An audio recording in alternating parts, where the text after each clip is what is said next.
you remember when we met? That's the day I knew you were my pet. I wanna tell you how much I love you. Welcome to Vinyl Junkie in a Digital Age, and I'm telling you how much I love you with this wonderful song. A beautiful interpretation from Robert Plant, The Sea of Love. Sea of love.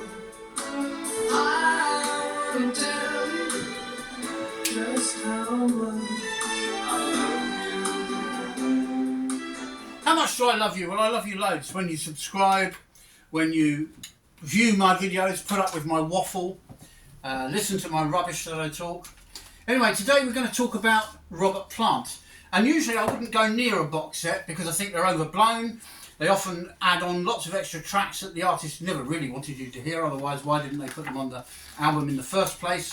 And basically it's record companies flogging your stuff over and over again. They call it the heritage market. It's us 60-somethings who've got extra money to burn, or so they think. However, this is an exception. I don't call this a box set, I call it a book set. It's Robert Plant's 9 Lives, and it's the first 9 solo albums that Robert did after the disbandment of Led Zeppelin in 1980. Robert Plant, of course, was the golden-maned frontman and singer for Led Zeppelin, rather, and of course, like any decent singer or frontman, he was the arch poser. He created shapes on stage and kept you entertained and focused on what the band were doing. He was easily the best looking out of the 4 members of the group, which included John Bonham, who died in 1980 rather tragically. He was also one of Robert's best friends. So for Robert, it was a hard thing. And leaving the mothership of Led Zeppelin behind, during which, with his time with them, he'd lost his son Karak, tragically as well. He had a lot of baggage, but he had to earn some money. He thought of returning to teaching, which he'd originally trained in, and decided, thanks to friends like Phil Collins, one-time Genesis member and a drummer, and also had a solo career, he was persuaded by people like Phil, no, you carry on, mate. You've got something to say, you've got music to make, and the public want to hear it. So he kicked off with Phil on the drums and some other cohorts like Jez Woodruff, with his first solo album. And that album, in fact, was called Burning Down One Side.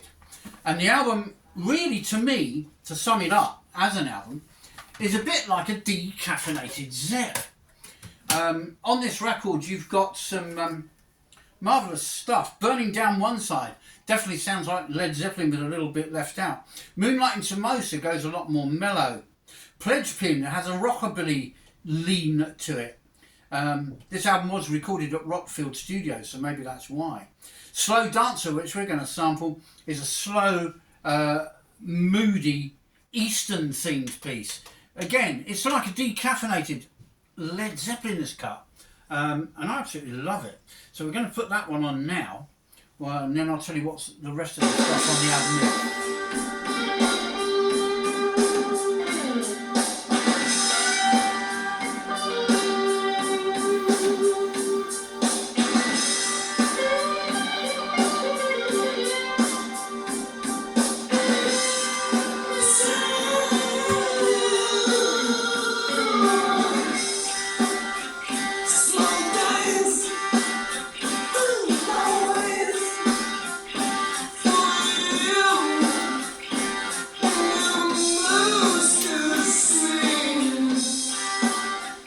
So already we're into Eastern riffing territory, a la Led Zeppelin. Slightly a decaffeinated version, I think you'd agree, but still very, very good. Billboard magazine, in the booklet that you get with 9 Lives, said, Robert Plant has a choice to make on the eve of Plant's first solo album. Does he keep the old Zepp flame alive, or does he strike out on his own? But the decision had already been made in Plant's mind. He wasn't going to rest on his laurels, he wasn't going to continue sounding like Zeppelin forever, and he certainly wasn't going to keep singing all their biggest moments over and over again. He was going to do his own thing, and here he is, doing his own thing!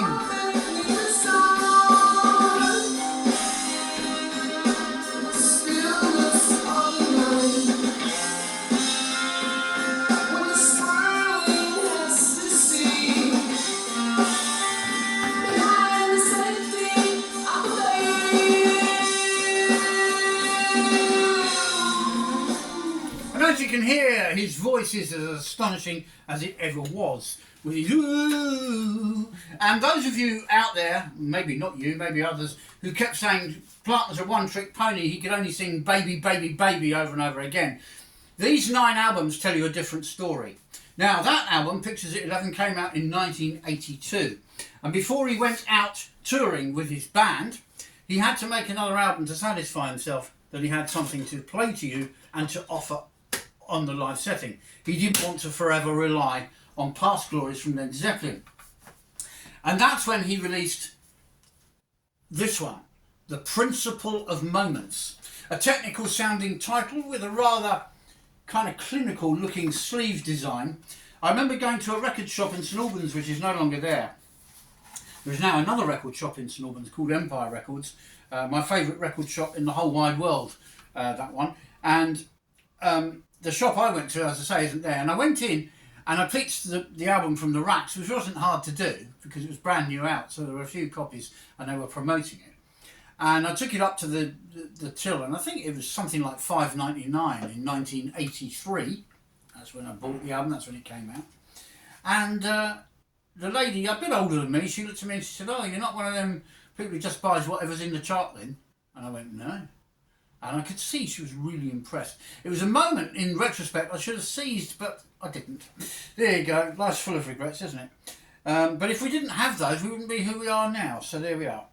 Other Arms kicks off this album, which is synthesizer driven. In the Mood is a slow, moody piece. I'm in the mood for a melody. I'm in the mood.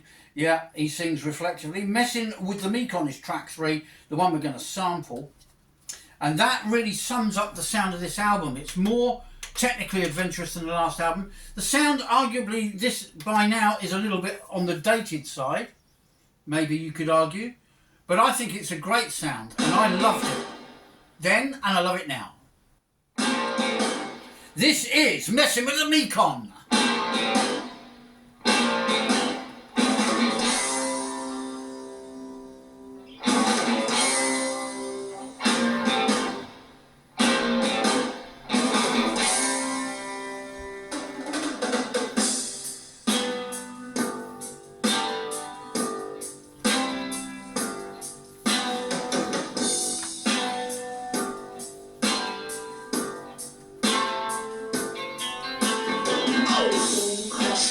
Crush your heart and your soul. Don't ask me the question, God, I just don't know. So redemption from emotion, I'm home to mess me right. I start feeling what it's like inside. I'm hard to sleep, I'm bearing down on your hide. I'll be recovered, try to save my pride. Don't ask me again. As you can see, Plant's not sitting or resting on his laurels at all. This was quite astonishing music for 1983, with the modern techno sound applied to an old rocker with some very clever ideas and a lovely turn of phrase. Don't ask me no questions, I'll tell you no lies. But he sings it in a certain kind of way that no one else can, does old Robert. Through with the two-step follows this, and then it's Horizontal Departure. Plant's been obsessed with sex and sexual predation, if you like, most of his career. Stranger Here Than Over There, and the set closes out on this album with the big, massive driving hit, Big Log. Imagery springs to mind which I will not share when we mention Big Log, but it seems to be about driving a car. And certainly if you watch the DVD video, there's 20 of them in this set, by the way, music videos of Robert Plant. He's driving a car. He's not doing what I'm just doing.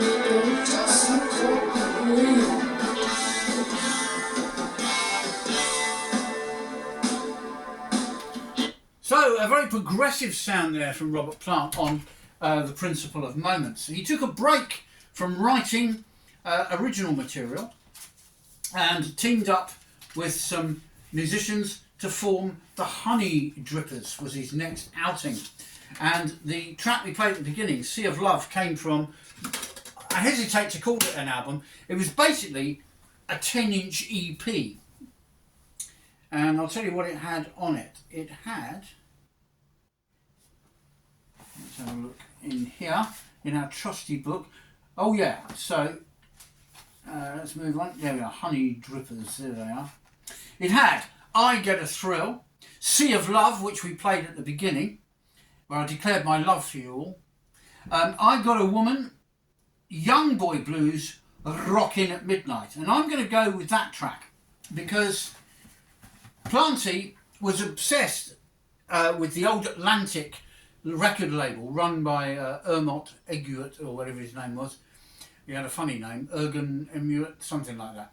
Anyway, they were sat having a drink together, watching a pole dancer or something, and he was the chairman of Atlantic, and he turned around to Planty and he said, I think you should do some of those old R&B hits that you're obsessed with from the Atlantic years. The Stax labels were putting stuff out, and they were like a hit writing machine, the guys who ran these labels, and they came up with stuff like this. And here's Plant really let him rip on Rockin' at Midnight on the Honey Drippers EP.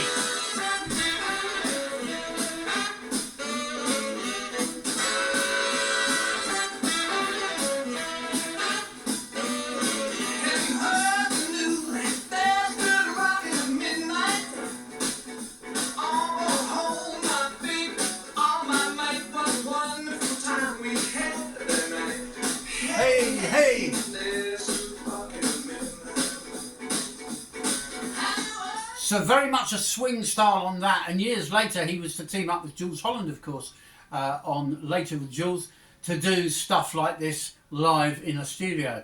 Robert was always a great lover of the old R&B, jazz and swing style music of this type.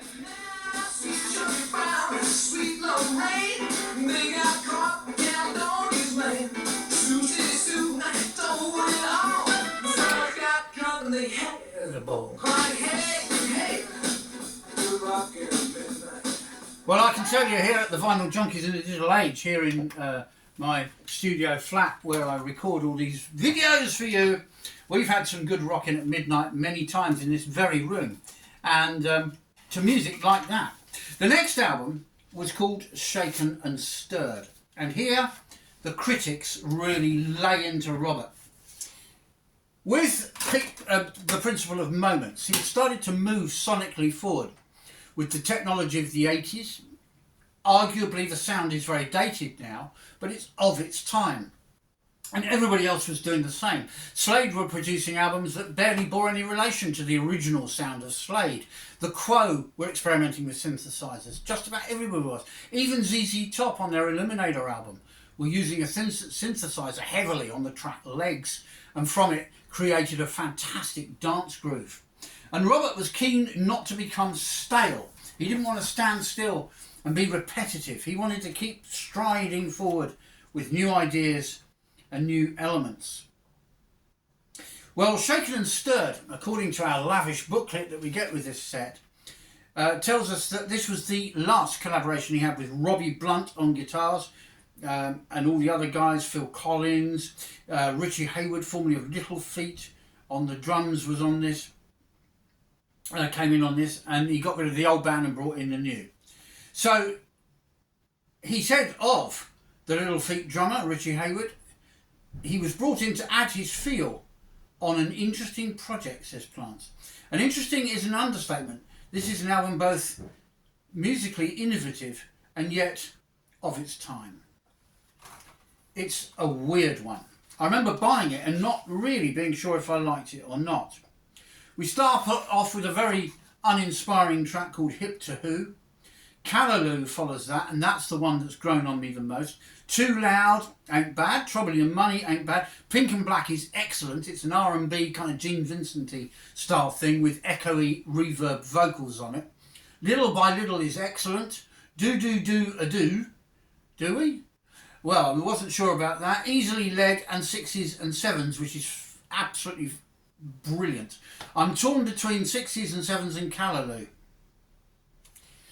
Yes, well, let's go with Callaloo, shall we? It's track 2 on this album. And again, as I say, I'm torn between this and Sixes and Sevens. Little by Little is pretty good, but listen to the... That's almost like Donna Summer, I Feel Love, isn't it? The sound. Wow.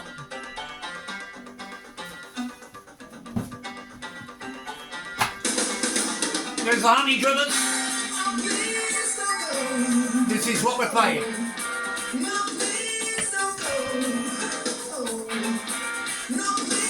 Don't go.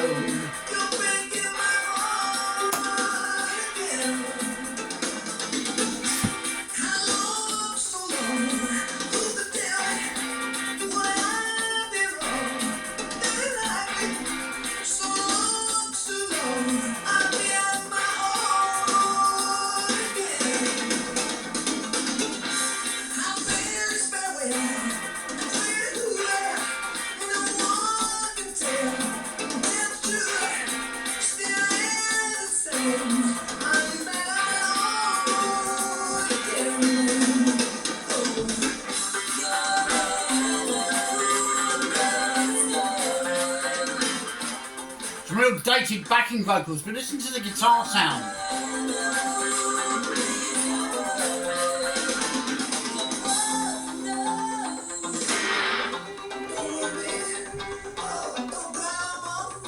And Plant's moaning, aching, iconic kind of vocal style is very present still on this rather questionable album.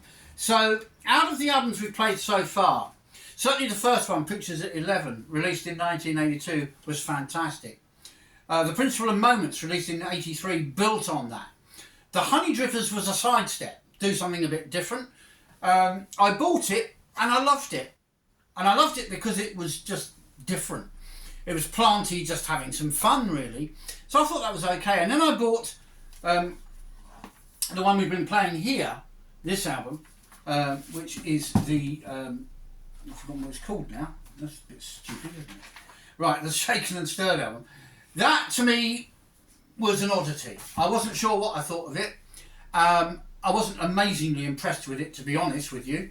But I recognised that Planty didn't want to stand still. Now, this is a good moment to show you how this album collection is arranged. It's like a book. So each album has its own standalone sleeve, which is a mimic or a replica of the original album sleeve the record would have come in. So there's the Honey Drippers one. That's Pictures... that's Pictures at 11. That's Principle of Moments. So there's the Honey Drippers there. Shaken and Stirred album. And next we move on to Now and Then. Now this wasn't released until 1988. Robert had gone quiet for a bit. And he had regathered his strength and his forces, thinking what moves to make next. After Shaken and Stirred failed to shake or stir anyone very much, to be honest. It was a little bit too techno.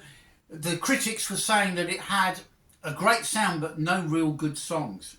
Now and Then was the next album. And here was Plant rebuilding. In 1988 he wrote, I Began Again. The New York Times called this record a tour de force of an album. And it showed that he was still a visionary with his music. It was an imaginative album. And it had quite a lot of good stuff on it, this one, because he started experimenting with dance themes and things like that on this record.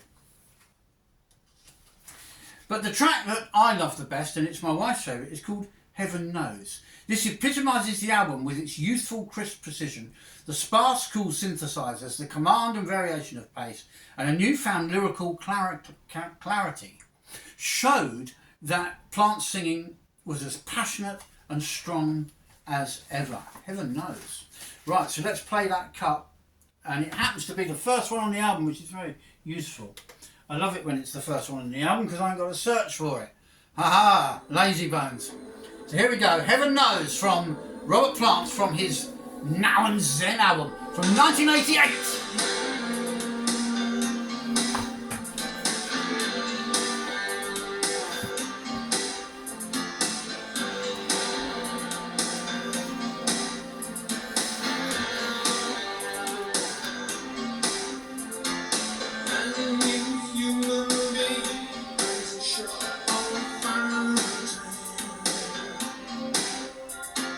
Queen, you were the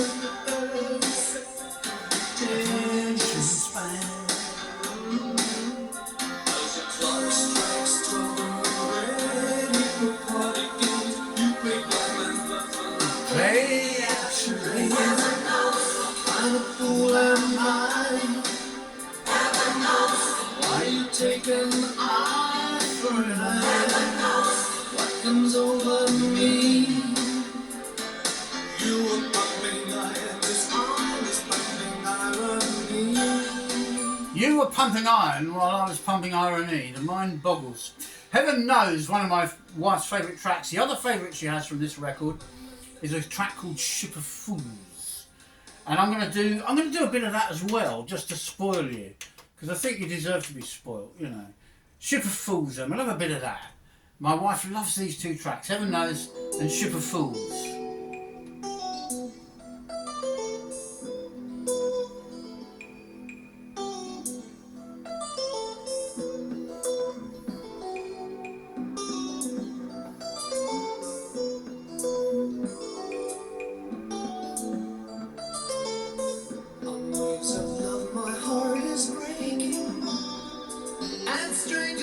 My self-control, I can't rely on anymore. New times surprise my world, it's changing. Within this frame, ocean swells behind a smile, I know it well.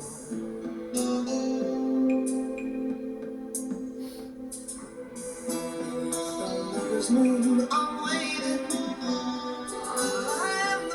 And again, we've got Robert's amazing turn of lyrical phrase. No one can phrase a song like this guy. Heaven Knows, Dance on My Own start the album off, and then there's a dance rockabilly style thing called Too Cool One with a bit of kind of techno dancey backing track to it. Plant was always interested in mixing the modern with the old. The Way I Feel, Helen of Troy, Billy's Revenge, Ship of Fools, a track called Why, White, Clean and Neat close out the original album. So a modern sound still, but not quite so overtly techno. This is dated better than the Shaken and Stirred set.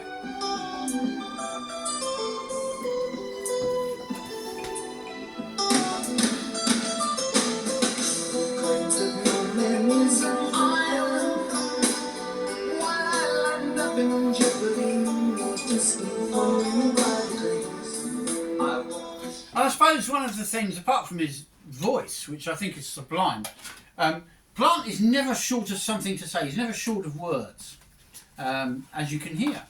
He's got a great way of phrasing things, a great way of couching things, and I'm struggling to shove this disc back in its envelope. There we are. So the next album to come out, 1990, was Manic Nirvana. This one is intended to put Planty across as a much more aggressive and assertive singer than he had been for some years by now. But here on this album, he does start to get a bit rock and rolly, as we're going to discover, because I'm going to play you something really amazing. Well, I think it's amazing. This album saw Plant sounding more stadium-like, more arena-friendly, perhaps. Bigger, bolder strokes, bigger, bolder choruses on this record. Hurting Kind, I've Got My Eyes on You. One of the greatest dance tracks ever made. Have a listen to this, it's fantastic.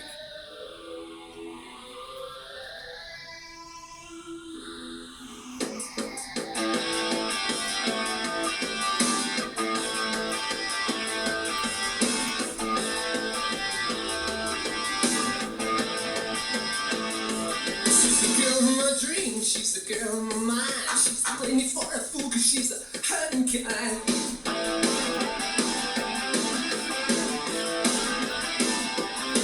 I lost my heart in the east, another part in the west. You better jump back, baby, you're the girl I love the best.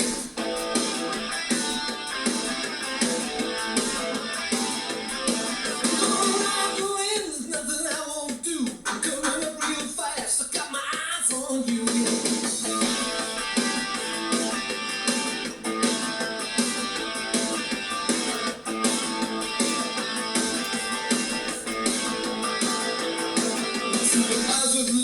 Tell me what you see. I see your long black hair moving over me. So here's Planty sounding almost a bit Elvisy on this one, a real dance rocker. Followed by Big Love, SS&Q, I Cried, She Said, and Nirvana, my favourite cut on the whole album. Then there's Tie Dye on the Highway. Here's the chorus.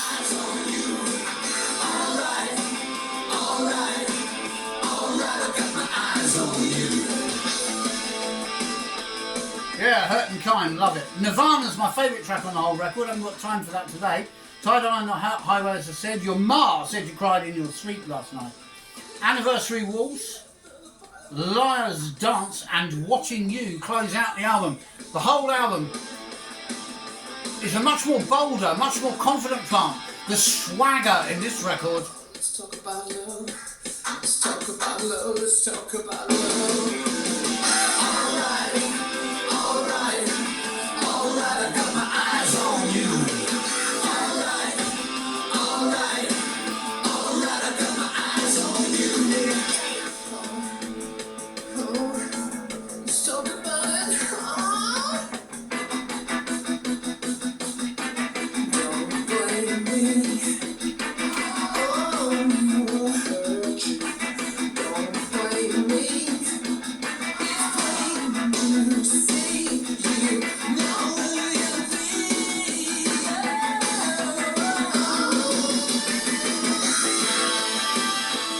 I had to play that bit so that you could hear Robert Plant going "ow" in the background there. I love it when singers do that. He's very good at it, old Robert. He doesn't do it so much these days, of course. He's much more mellow now in his late 70s, bless him. So what did he do after that? The times they were changing, and they were changing rapidly. It was the 1990s. Britpop was snapping at the heels of the old guard. And Planty could either try and continue sounding very modern and possibly very foolish, or he could step aside from it all and go his own way, which he once again did. In the book that you get with the set, just as Manic Nirvana was about to make the equipment ignite, smoke and smoulder with all that swagger and all that bravado that you heard just now, just as the ceiling was about to fall in, Fate of Nations arrived like a soft cooling calling out of the blue. This was Plant calming down a bit more, realising, you know, not getting that much younger. There's the cover of this album we're going to play from now, Fate of Nations. Here Plant was starting to acknowledge the environment. He was singing about environmental issues, which were very much flavour of the month at the time. I've got to wedge something in here to keep my place. There we are, I've done it. Yes! Right, so this album was very much a down-to-earth Plant, so we're told. The album was a didactic invocation of the folk genesis.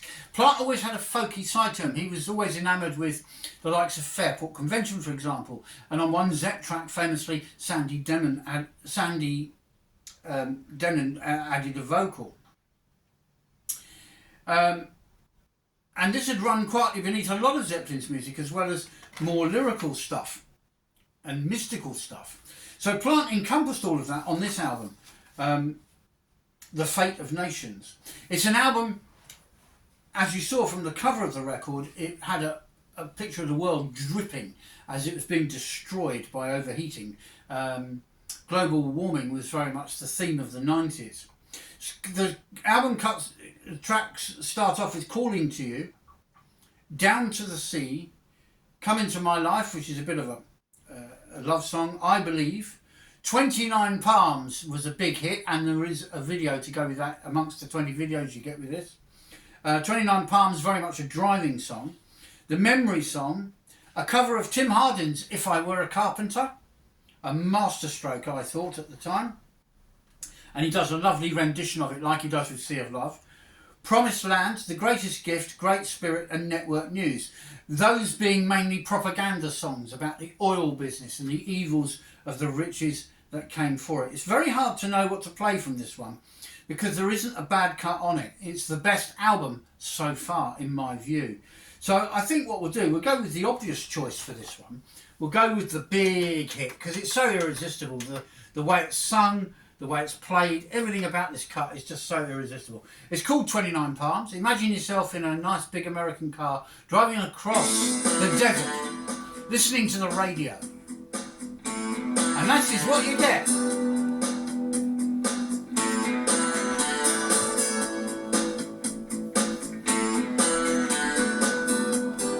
Foolish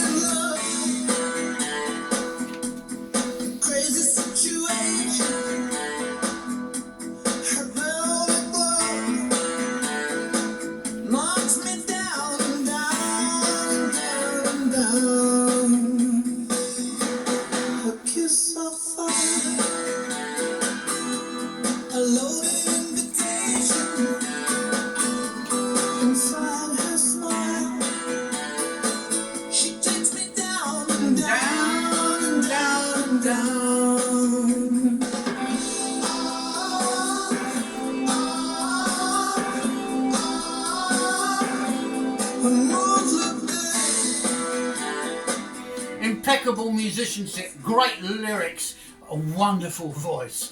Plant really in his stride on this album and full of the confidence that he deserved to have. Leaving Zeppelin couldn't have been easy in his 30s, leaving that behind, and then ploughing forward on his own with no help from anyone. Was Jimmy Page keeping pace? No, he was not. By comparison, he did very little. Here's the chorus. When I hear your voice on the radio, taking me back down the road that leads back to you. Oh, 29 bar, I feel the heat of your desert heart, taking me back down the road that leads back to you. So here we are, Planty never far away, in his mind at least, from a desert. He loved deserty things. Do you remember Kashmir by Led Zeppelin? That was Robert's favourite Led Zeppelin song of all time. He thought it was even better than Stairway to Heaven, and I totally agree with him. You probably won't, but there we are. I put that in the wrong cover, haven't I? Yeah, put that in the right cover, it would be good. So, Fate of Nations there in the booklet style presentation thing. There we are, there's the back of the cover. And the next album to come out was after another hiatus of a few years. It was called Dreamland. Plant was keen to get back on the touring cycle. He'd gone off and done some things that weren't commercially particularly successful, despite being the most commercially successful member of Zeppelin since their split. He chose every now and again to do some very odd things, turn up at festivals and play for nothing. Go down his local and play at a jam night. This was the kind of guy Plant was. He was the kind of guy that would steal your wife off you and at the same time buy you a pint of cider. And then he'd get up and sing. That's what Robert was like. He was a likeable chap, and yet he could be very irritatingly overwhelming at the same time, so we're told. Dreamland then was a chance to go back to songs that had influenced and shaped him. You got Funny in My Mind, I Believe I'm Fixing to Die. But this is a Robert Plant twist on this old blues song. Morning Dew, a famous song in itself. One More Cup of Coffee, a bit of Bob Dylan there, and not an easy one for Plant to sing, by the way. The Last Time I Saw Her, Song to the Siren, which was one of the old Tim Buckley numbers. Win My Train Fare Home If I Ever Get Lucky was written by Plant himself. It's one of the few originals on the album. Darkness, Darkness, which was then there's Red Dress. Hey Joe. Now that was, of course, originally done by Hendrix, the most well-known version of it. And then Skip's Song, which was a guy from Moby Grape, I think, wrote that one. So he's chosen some very unusual things. And where to go with this is difficult. Morning Dew was a single at the time, I seem to remember. But for me, the most played track on this album when it came out, I was living in digs at the time after my first marriage had broken up. And I was quite lonely. And I used to play this one quite a lot at that time. I think you'll get why when you hear it. It's called Darkness, Darkness. And I just love everything about this song. Everything. The way it's sung, the lyrics, the phrasing. I love everything about this.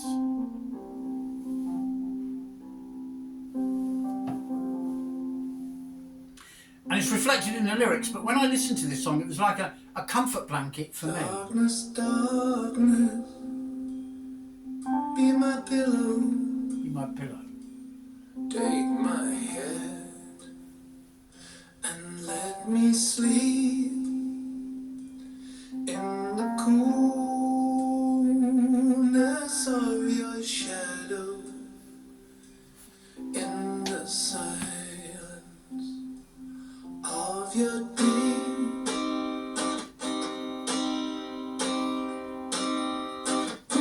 Darkness, darkness, hide my yearning for the things I cannot see. Keep my mind from constant turning to the things I cannot be. Darkness, darkness,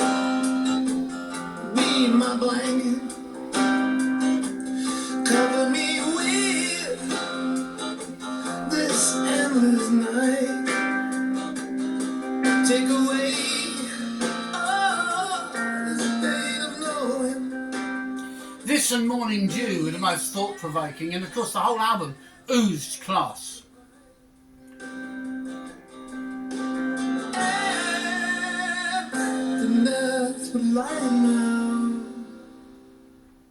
On the strength of this album, myself and a friend, an old friend from those days, a guy called Guy, not very original I know, but that was his name. He was a nice chap. He'd once been my neighbour and he'd bought himself a place out in the countryside. And I got in touch with him and said, do you want to go and see Robert Plant live? I can get tickets. And we went to all the way down to Portsmouth to see Robert Plant off the back of that Dreamland album. And this was a newly replenished Plant, refreshed and feeling all positive again. He was to follow this album up with a new album, All Originals, which at the time was hailed by the critics as the best thing he'd done since Zeppelin, and a rival for the best Zeppelin albums. It was an album simply called The Mighty Rearranger. And in this album, it was an astonishing album. It was full of new, original thinking and ideas, a kind of rebirth. And here's Plant in his 50s now. So it was a kind of rebirth, wrote Word magazine of this record. Indeed, in terms of voice, sound and innovation and texture and lyrical vision, a quarter of a century of music reaches its climax with this album. And I'm going to say, apart from the work that he's done with Alison Krauss, this Mighty Rearranger album is the best Robert Plant album of all of them. He hasn't beat it since. He certainly took a long time getting this good on this record. It's got some amazing cuts on it. It kicks off with Another Tribe, which is all about tribalism in the music industry and the entertainment industry. Shine It All Around is an optimistic song of hope and shining a light on things. Freedom Fries is about the caustic and corrupt politics of America in particular. Tin Pan Alley is about the posing and ponciness of certain artists who just go through the motions and just do endless rereadings of other people's music when once they were innovative. Plant says you're just pretending to shout the rebel yell on this rather interesting track, which must have made very uncomfortable listening for certain other artists of his generation. All the King's Horses is a beautiful folk inspired number. The Enchanter talks about wisdom from above, from a god, if you like. Taramba is a very, very interesting track. That's the one I'm going to play, I think. Dancing in Heaven is a beautiful song about hope again. Somebody Knocking is him referencing his blues roots. Let the Four Winds Blow. Oh gosh, I could play every track on this. It's so good, this album. Mighty Rearranger itself and Brother Ray. Now interesting, the lead single from the album was Shine It All Around, and he even did a techno kind of, I don't know what you'd call it, a kind of electronica techno version, which he introduced his live show with. My wife and I went to see him live, I think it was 2004, back in the day when this record came out. And the whole show kicked off with this piece in the background. It wasn't anybody on stage playing it. It was a backing track to get them onto the stage of Shine It All Around, which was a big hit single. But I'm going to play track 7 because I think it's the most fascinating track on the album. It may well be what we finish on today. Let's have a listen to this. Again, listen to the phrasing, the texture of the music. He's using much more experimental instruments, textures, layers and ideas.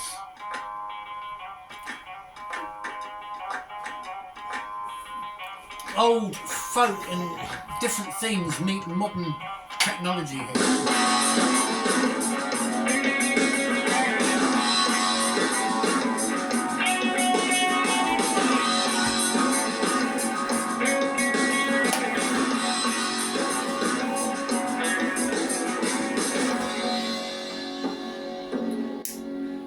Sing a song of freedom, write it in the sky.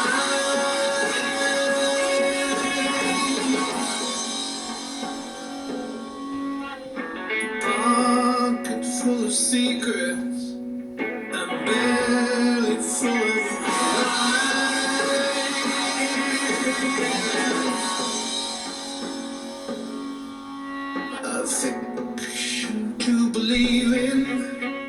Created them.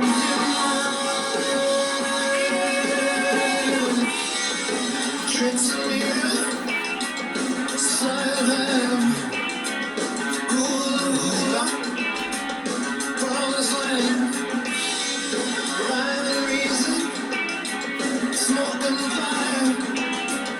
Hula hula, shoot their lives. Singing of smoke and mirrors and truth and lies. The weasel words that politicians sell to us. This is Plant growing up. This is Plant aware of everything around him. All that's gone before, all that's coming, all that's ever been. And he's singing about it with a maturity and a passion previously he didn't have. This is Plant at his absolute best. The mighty rearranger himself. Thanks for subscribing, thanks for watching, keep on rocking. Down the river and left me wild. 9 lives, 9 albums, 20 music videos, plus interviews and other extras. The cheapest I've seen it at now, 80 quid, but you can pay up to 160 for this. Eek!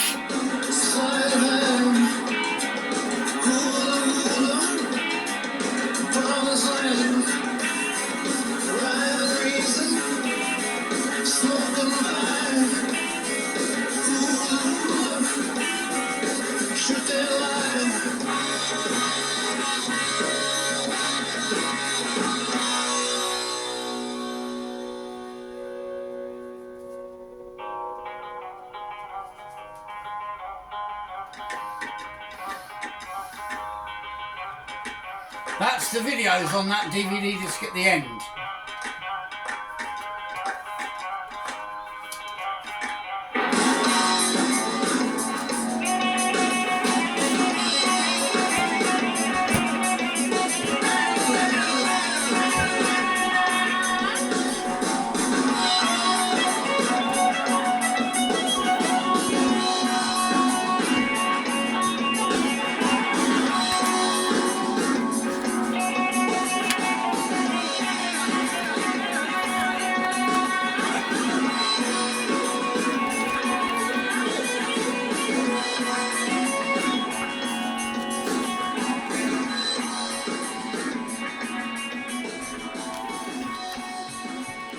There we go, look at that. What a box set that is.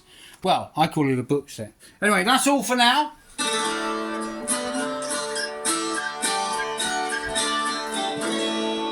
Tempted to keep playing this. It's such a great album. Thanks for watching. Keep on rocking, everyone. I will have to terminate it here, sadly.